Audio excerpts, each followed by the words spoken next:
pointing to the fact that Israel becomes a nation at the end of time, May 14th, 1948, and that at June 5th through 10, this is when they got Jerusalem back, and they threw out the Jordanians, and they recaptured Jerusalem for the first time since Nebuchadnezzar carried them away into captivity back over here. Since he carried them off into captivity. Whoops, I got too far. Here. Okay, since he carried them off, they have never possessed. That was a 2,600 year period. It seems like 2,600 gets in here everywhere, doesn't it? But that was a 2,600 year period from the time they were carried away until they got the possession back. Now, let's go back over here. This is why we're studying it, so we can know prophecy, know history. And if you don't know the history of Israel, you can't understand prophecy. You have to know about this promise, this covenant. People use that word covenant. They throw it around like it's some kind of baseball. They don't even know nothing about it. The covenant was given to Abraham, and he gets the land, and God makes some promises to Abraham. He says, as long as you're obedient to me, you'll get the land, and it'll yield forth crops, and your wombs will be full, and you'll have plenty of babies, and you'll go against your enemies, and you'll conquer your enemies. It don't matter how many there are. You'll take 2 and send 10,000 to flight. You'll take 1 and send 1,000 to flight. And that happened repeatedly. It happened with Samson killing 1,000 Philistines with a jawbone and an ass. It happened with Manasseh when he went. We took 7,000 and went against a couple of 100,000 of the Syrians there in 1 Kings, the 21st chapter. And it happened with Asa there in the 14th chapter of 2 Chronicles when he took 600,000 men and went against 1,000,000 Ethiopians, and the Ethiopians had iron chariots. The iron chariots were these. If you look at a chariot wheel from the front, they had the scythes on the side of them, and those scythes were just like cutting down wheat. You saw those scythes on the wheels of the chariots in the Ben-Hur movie, and he comes along and runs his chariot upside, and he churns at his wheel. And when I was a teenager and I saw that movie for the first time, I thought they made that up. Well, no, they didn't. No, they had these scythes, and they called them iron chariots. Well, when Asa went against, these were like the tanks of the day. You had on this side, you had this chariot, front of the chariot. Well, that's a wide wheel, isn't it? You had a wheel over here, and the axle going through here, and you had the scythes over here. You could not fight 300 iron chariots, 300 of them. There's no way if you didn't have any yourself. These were devastating, 300 of them. And Asa went against 1,000,000 Ethiopians who had 300 of these iron chariots. And they beat the socks off of them too.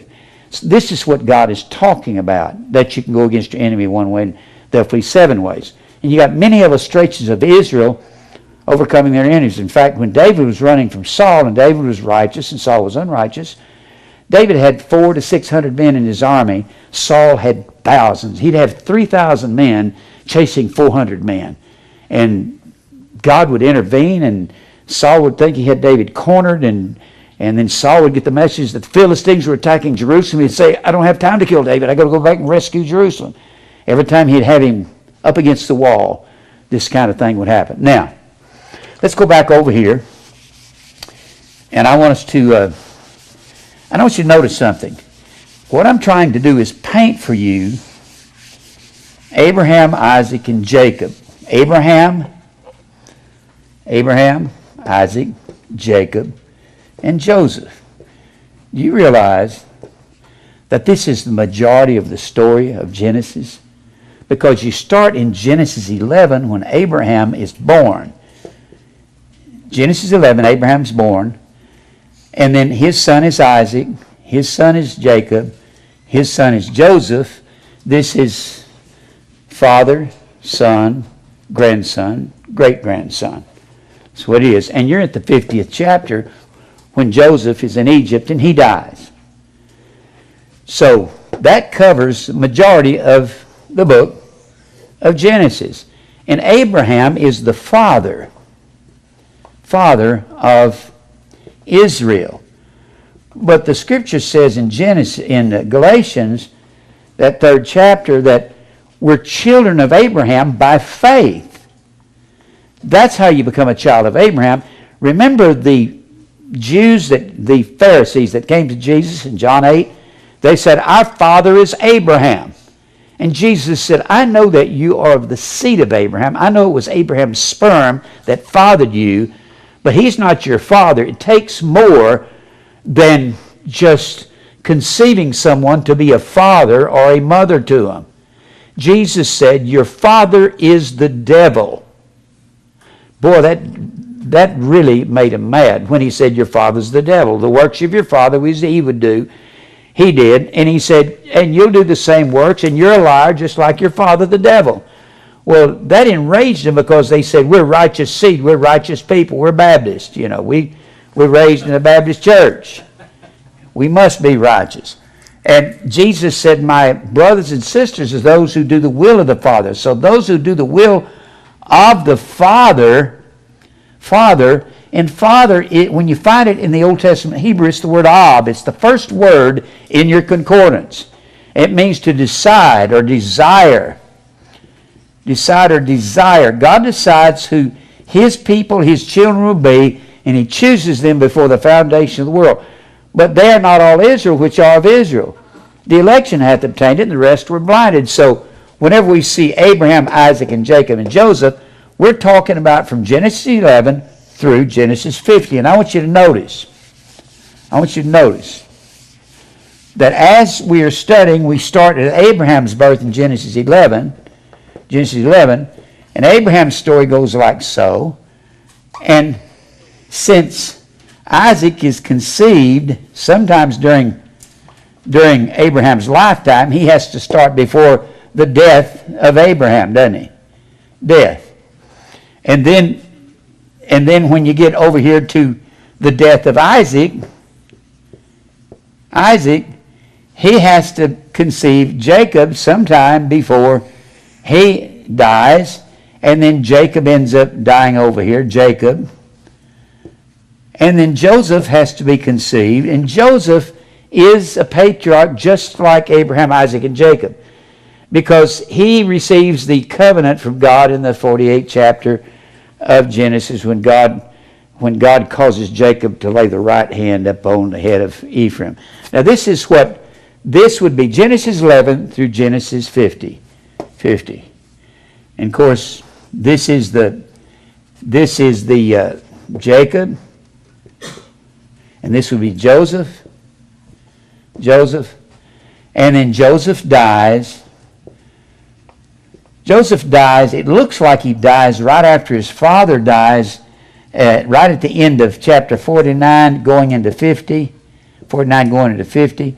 It could have been about 30 years after his father dies. Probably, this is what I'm really looking at, because the Bible says that 430 years they would be under taskmasters in Egypt. So Joseph may have lived another 30 years before he dies, and then another Pharaoh rises up that doesn't know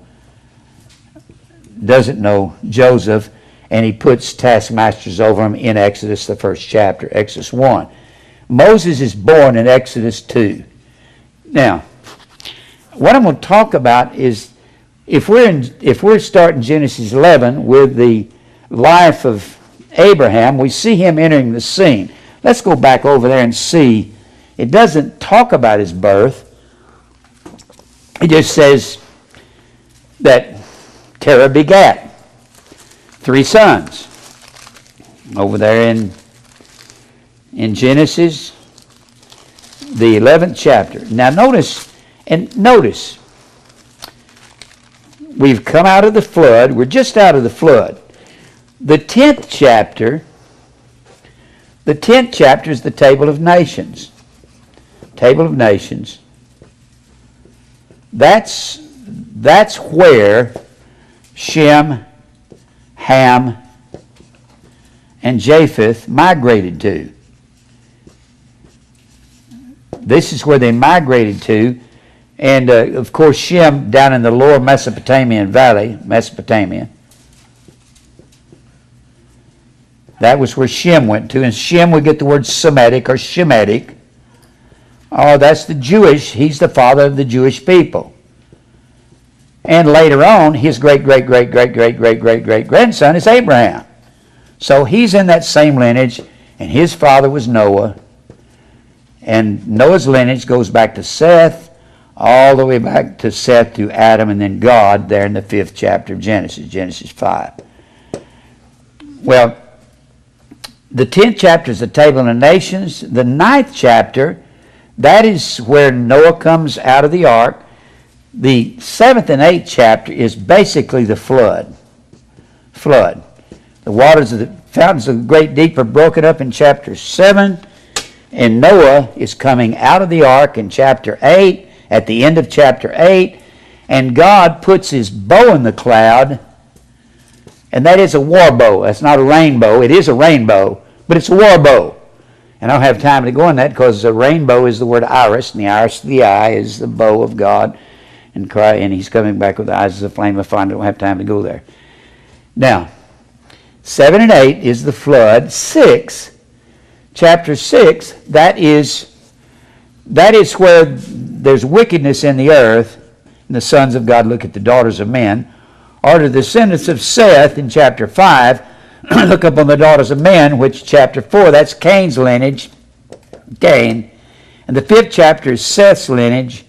So believers looking upon unbelievers, that's the sons of God. Remember, a son is someone has to be doing the will of his father.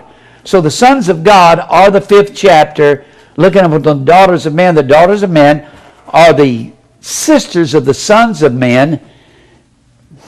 To say son of man means one who does the will of man, right? Sons of God would be those who do the will of the Father. Fallen angels cannot possibly be sons of God, as people try to sell in that Genesis, the 6th chapter. Sons of God are the descendants of Seth, marrying the daughters of man, the descendants of Cain. Worldly women with lots of makeup.